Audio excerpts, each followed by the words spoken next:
ஆமென். தானியேல் 2வது அதிகாரம் 1வது வசனத்தில் நேபுகாத்நேச்சார் ராஜ்யபாரம் பண்ணும் 2ஆம் வருஷத்துல நேபுகாத்நேச்சார் சொப்பனங்களை கண்டான். அதனால் அவனுடைய ஆவி கலங்கி அவனுடைய நித்திரை கலைந்தது.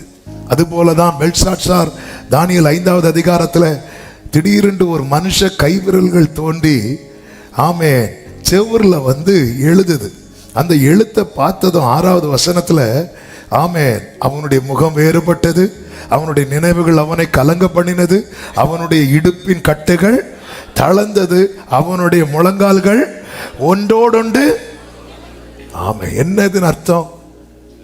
எங்களை தவிர வேற யாரில்லைன்னு யார் எந்த ஸ்தானத்தில் இருந்தாலும் அவர்களை நடுங்க வைக்கிறவர் பரலோகத்தில் இருக்கிறார். நல்ல கரங்களை தட்டி ஆமென் சொல்லுங்க பார்க்கலாம். இப்போ நேபுகாத்நேச்சார் சொல்றான், நான் ஒரு சொப்பனம் பார்த்தேன், அந்த சொப்பனத்தை சொல்லி அர்த்தத்தை சொல்லணும். உடனே ஞானிகள் சாஸ்திரிகள்லாம் வராங்க. ராஜாவை நீங்க சொப்பனம் என்னன்னு சொன்னீங்கன்னா நாங்கள் அர்த்தம் சொல்லுவோம். எதுக்கு? நீ உன் இஷ்டத்துக்கு ஏதாவது சொல்லுவ? இல்லை, நீ உண்மையிலே ஞானினா நீயே சொப்பனத்தையும் சொல்லணும். எப்படி இருந்திருக்காங்க பாருங்க. ஆமென். இப்போ நான் போன வாரம் என்ன செய்தி கேட்டாலும் சொல்ல மாட்டேங்கிறேன். இப்போ நான் இங்கே வந்துட்டு இன்னைக்கு நான் என்ன செய்தி எடுக்க போறேன், என்ன பாயிண்ட் சொல்லுங்க, சொன்னாதான் உங்களுக்கு கம்யூனியன். இப்படி சொன்னா நாங்கள் வீட்டிலேயே குடிச்சிரோம் சொல்லிட்டு போயிருவீங்களே. இது கொஞ்சமா அது லாஜிக்கே. இப்படிதான் இருந்தாங்க, இப்படிதான் ஆட்சி செய்தவங்க இருந்தாங்க. நான் என்ன சொப்பன பார்த்தேன் சொல்லு. ஆமென். இப்படிதான் ஒருத்தர் அவருக்கு சிஷ்யனை கூப்பிட்டார். அவன் கேட்டான், எனக்கு கிஃப்ட் எல்லாம் வேணும். அவர் பார்த்தார், இவனை இப்படி விடக்கூடாது இவான்னு சொல்லிட்டு அவர் ஒரு பட்டர்ஃப்ளை பறந்துட்டு இருக்கு. திடீர்னு கையில் பிடிச்சு வச்சுட்டு, இது உயிரோடு இருக்குதா? செத்துட்டா சொல்லு. இவர் என்ன பிளான்னா, அவன் உயிரோடு இருக்குன்னு சொன்னா கொன்றணும், செத்துட்டுன்னு சொன்னா விட்டுறணும். இவன் பார்த்துட்டு அது உங்க கையில தான் இருக்கு.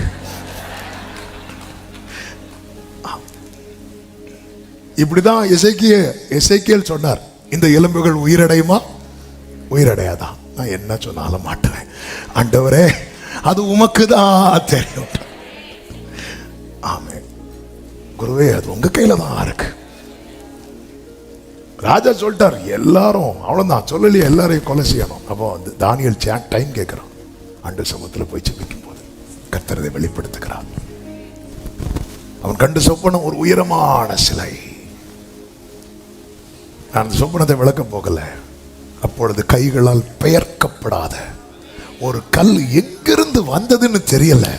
அந்த கல் அதை இல்லாமாக்கிட்டு.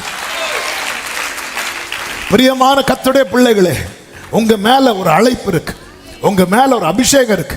ஆனா அந்த ஸ்தானத்தில் யாராலும் வீழ்த்த முடியாத ஒரு சக்தி இருக்கிறது. இதை குறித்து கலங்காது. கைகளால் பெயர்க்கப்படாத ஒரு கல் வருகிறது. உங்களுக்கு முன்பாக இருக்க பெரிய பர்வதமே, நீ எம்மாத்திரம் செருபாபேலுக்கு முன்பதாக சமபூமியாவாய். நல்ல கைகளை சட்டி, நல்ல கைகளை சட்டி.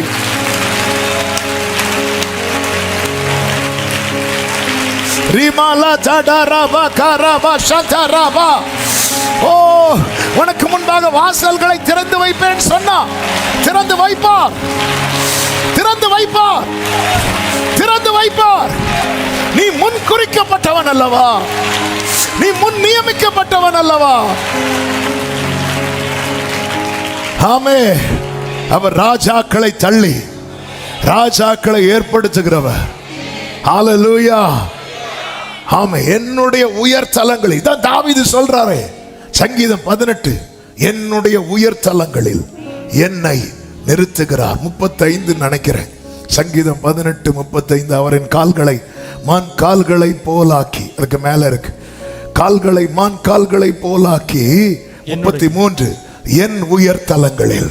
கைகளை உயர்த்தி விசுவாசத்தோடு சொல்லுவோமா, எனக்கென்று தேவன் குறித்த ஸ்தானத்தில் என்னை நிறுத்துவார். எனக்கென்று தேவன் வைத்திருக்கிற உயரத்தில் என்னை கொண்டு போய் சேர்ப்பார். யாருக்கு அதை தடுக்க முடியாது.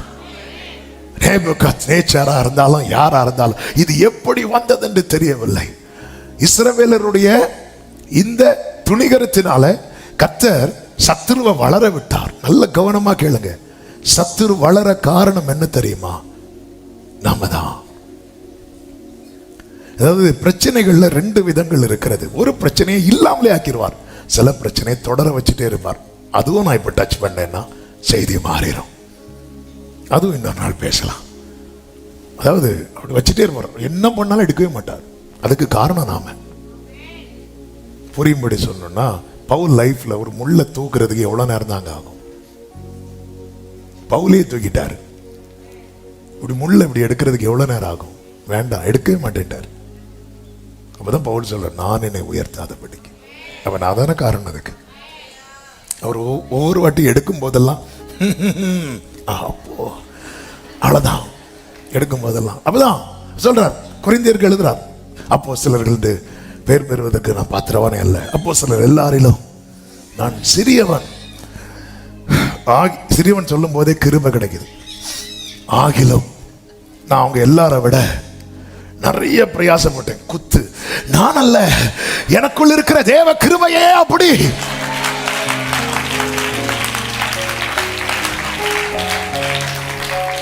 அவர்கிட்ட பழகிறவங்களுக்கு இது புரியும். ஆமென். அப்படி கொஞ்சம் எடுத்து, நான் சிறியவன், நான் தாழ்மையோட ஒரு கர்த்தர் என்ன கொடுக்கிறார்? கிருபை. கிருபை கொடுத்ததும் அவங்க எல்லாரை விட, அதாவது முள்ளை சில முள்ளை எடுக்க மாட்டார், உருவி அப்படியே வச்சிருப்பார். இப்படிதான் இருக்கும், இப்படிதான் இருக்கும், இப்படி இருக்கும். அதனால கொஞ்சம் கேர்ஃபுல். ஆமென். பைபிள் ஒரு வசனம் இருக்குது, போஜன பிரியனா இருந்தா கத்திய வச்சு தொண்டை வெட்டுன்னு இல்லை, நீ கத்திய வை, அவனே சாப்பிட்டு சாவான். இப்படி கத்திய வச்சா நம்ம விழுங்கும் போது என்ன ஆகும்? நமக்கு கண்ணி நாம தான் வைக்கிறோம். கத்திய தொண்டை அறுத்து, கத்திய அப்படி வச்சிருச்சாடு விழும். நம்ம லைஃப் இப்படிதான். இப்படி அவரை பொறுத்த வரைக்கும், ஆமே, என்ன எப்படி வைக்கணும் அப்படி வைக்கணும். அவரை பொறுத்த வரைக்கும் நாளைக்கு அவர் ஆளும் போது அவர் கூட நான் இருக்கணும். இது அவர் பார்த்துட்டார்.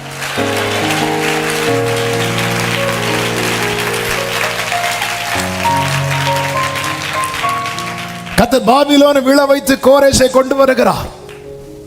பிரியமான கர்த்தருடைய பிள்ளைகளே, இந்த வார்த்தையை சொல்லும் போது நடுக்கத்தோடு ஒரு காரியத்தை சொல்லும்படி விரும்புகிறேன். நம்ம ஸ்தானத்துல கர்த்தர் இன்னொரு ஆளை பார்த்துடக்கூடாது.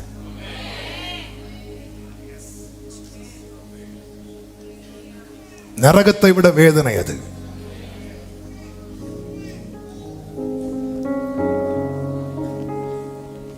கொஞ்சம் யோசித்து பாருங்க. எங்க சர்ச்சில் நாம இருக்கிற இடத்துல இன்னொரு ஆள் இருந்தாலே நமக்கு மூஞ்சி ஃபுங்குன்னு போகுதுல்ல? போதா இல்லையா? கரெக்டா இல்லையா? நாளைக்கு ஆண்டவர் வரும்போது ஆப்போசிட் டீம்ல நாம் இருக்கிறதெல்லாம் இமேஜின் பண்ண முடியுமா? ஓ யூதாசே, 3 வருஷம் பயணித்து உனக்கு கிடைக்காத ஒரு ஸ்தானத்தை சிலுவையில தொங்கின ஒருத்தனை கொடுத்துட்டாரே. நீ நீ யூதாசே, நீ இயேசுவோடு கூட பயணிக்கும் போது அவன் தப்பு பண்ணிட்டு இருந்தான். அது தெரியுமா யூதாசே? நீ இயேசுவோடு கூட பயணிக்கும் போது அவன் என்னெல்லாம் பண்ணிட்டு இருந்தான். நம்ம ஸ்தானத்துல ஆண்டவரே வேற ஒண்ணுமே வேண்டாம்ப்பா, வேற எதுவுமே வேண்டாம் ஆண்டவரே, வேற எதுவுமே வேண்டாண்டவரே, வேற எதுவுமே வேண்டாண்டவரே, வேற எதுவுமே வேண்டாண்டவரே. உம்முடைய முகத்தை எனக்கு மறையாதிருப்பீராக, உம்முடைய முகத்தை எனக்கு மறைக்காதிரு. ஓ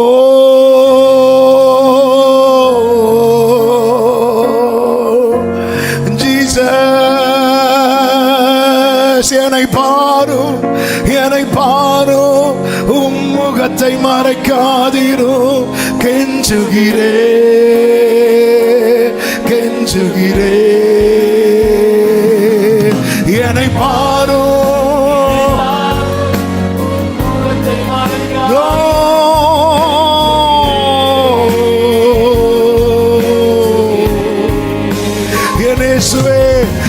இயேசுவே, என் வாழ்க்கையில் நீர் எத்தனை தருணங்கள் தந்தீர். அதையெல்லாம் வீணடித்தே இப்போ ஒன்றுமில்லாமல்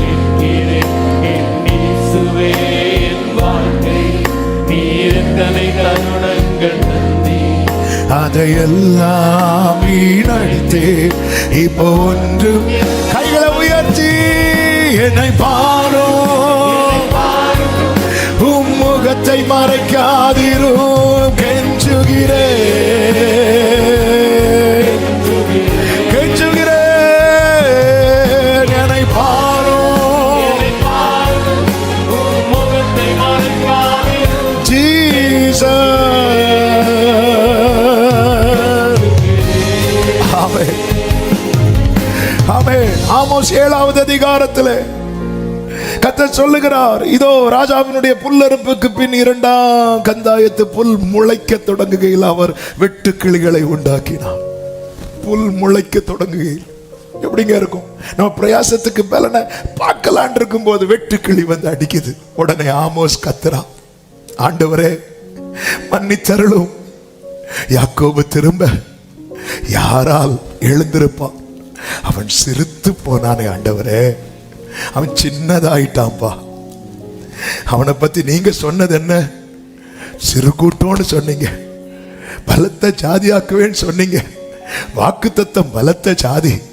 ஆனா அவன் லைஃப்ல வெட்டு கிளிகள் வந்து சிரித்து போனான்னு சொல்லும் போது ஆண்டவர் மனஸ்தாபப்பட்டு அப்படிலாம் ஆகாது, அப்படியெல்லாம் ஆகாது.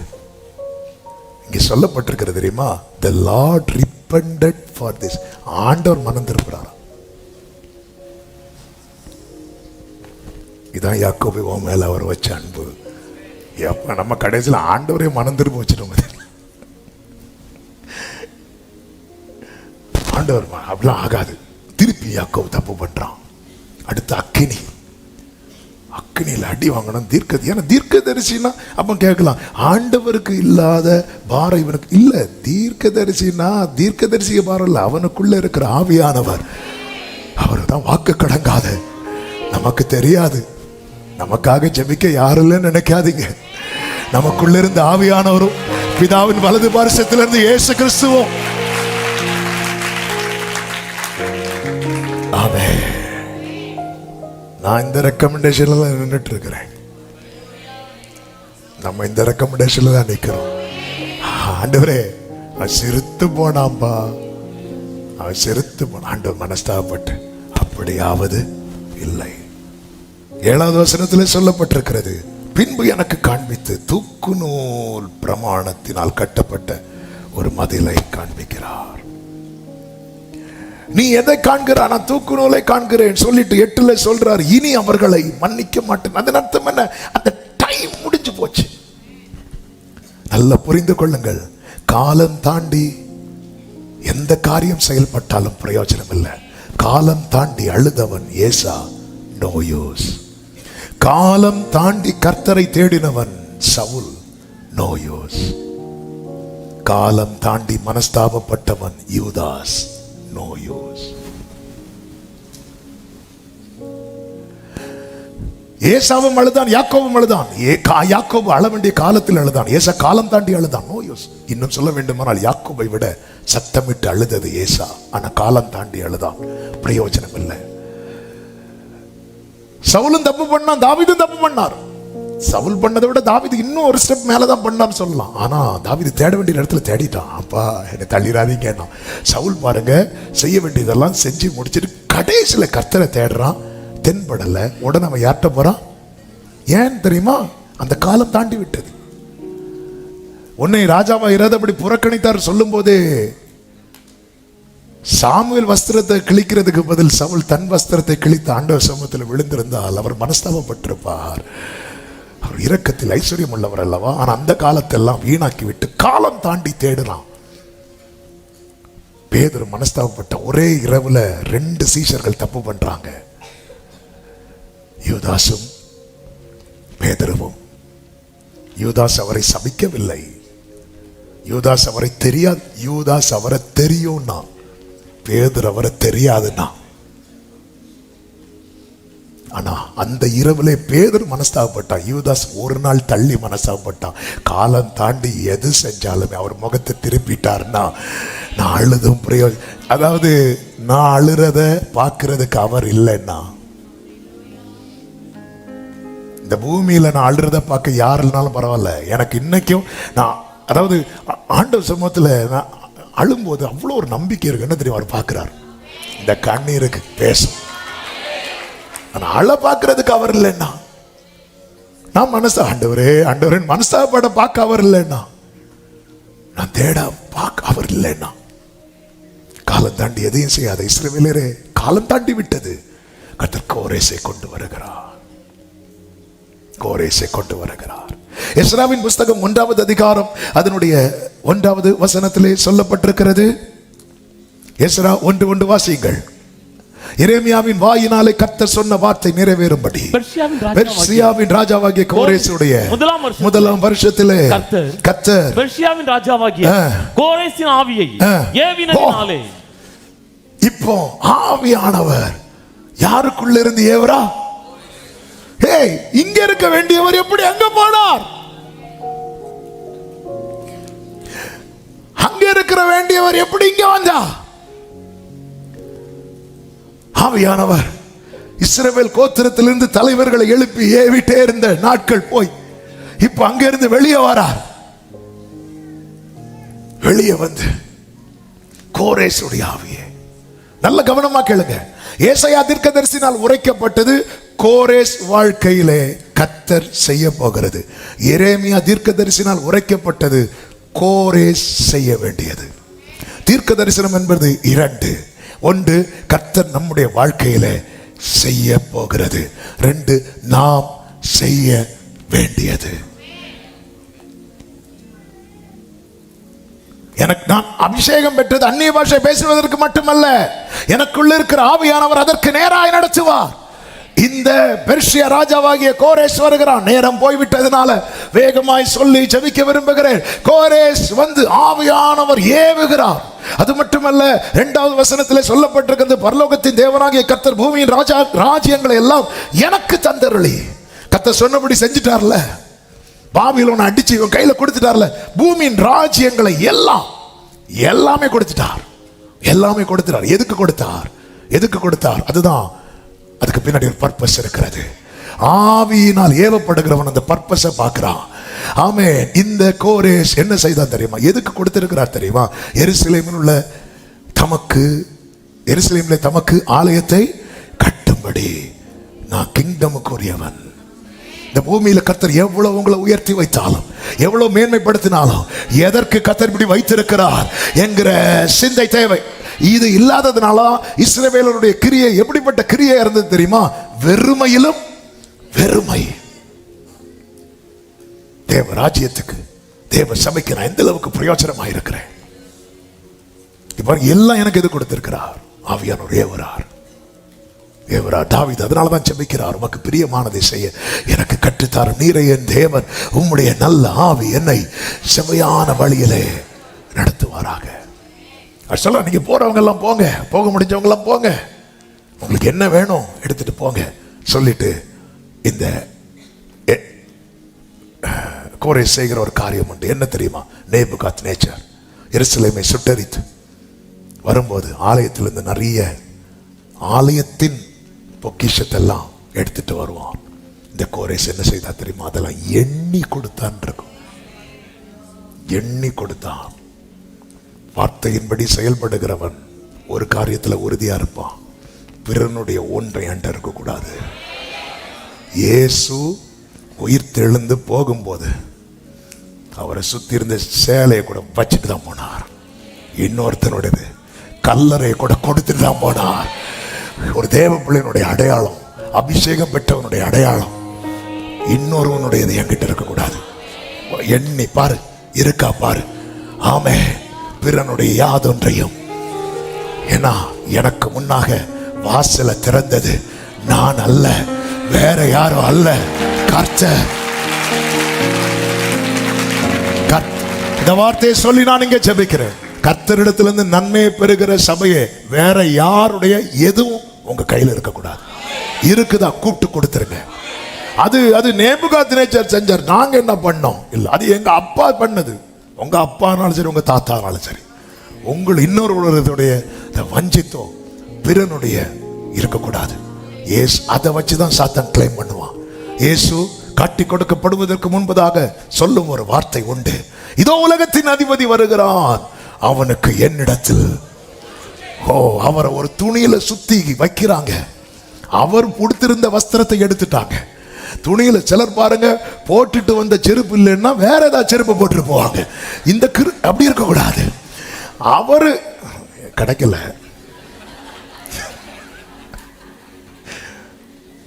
என்ன இந்த எனக்கு நான் போட்டிருந்தேன் என்ன உடனே அவங்க அது எடுத்துதான் எடுத்தீங்க, நல்ல பிராண்டடா பார்த்து எடுக்க கூடாது. அடுத்த வாரம் பார்ப்போம். அதனால சில கிருபை பெற்றவங்க என்ன பண்ணுவாங்கன்னா ஒரு செருப்பை இங்கேயும் முடிஞ்சா எடு பார்ப்போம்.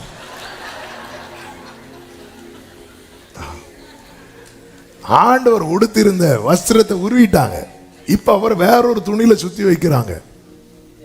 நீங்க அதை பயன்படு. அவர் எழுந்து கல்லறைக்குள்ள யோவானும் பேதுரு வந்து பார்க்கும்போது அந்த துணியெல்லாம் ஒரு இடத்துல